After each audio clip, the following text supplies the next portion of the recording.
आप सुन रहे हैं एजी एंटरटेनमेंट की धमाकेदार प्रस्तुति।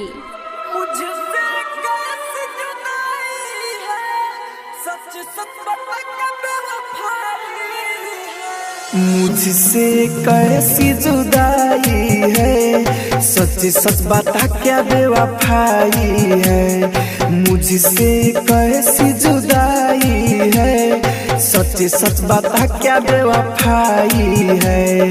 दिल नहीं बस के दिल को रुलाया, चाहते नहीं हार जाई है।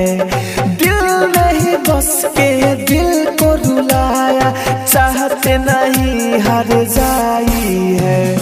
मुझसे कैसी जुदाई है, सच सच बता क्या बेवफाई है। DJ Rupesh Bhelwa, DJ Rupesh Bhelwa, DJ Rupesh mix by AG recording studio.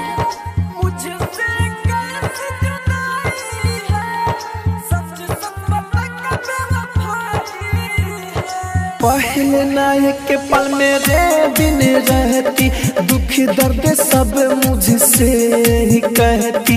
पहले नायक के पल मेरे दिन रहती, दुख दर्द सब मुझसे ही कहती। अपना बना के यूं ठुकरा के हमसे तो कुछ न बताई है। मुझसे कैसी जुदाई है, सच सच बता क्या बेवफाई है। मुझसे कैसी जुदाई है, सच सच बता क्या बेवफाई है। आप सुन रहे हैं एजी एंटरटेनमेंट की धमाकेदार प्रस्तुति।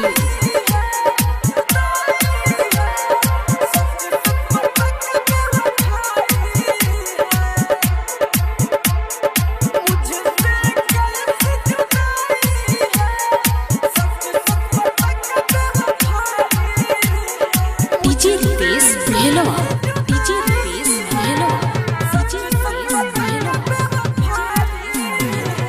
राहुल राजा धानी से किया है जो धोखा, एक बार मोहब्बत में दिया नहीं मौका।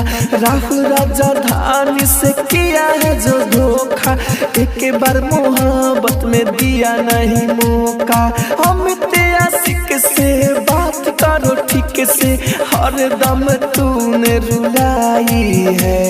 मुझसे कैसी जुदाई है, सच सच बता क्या बेवफाई है।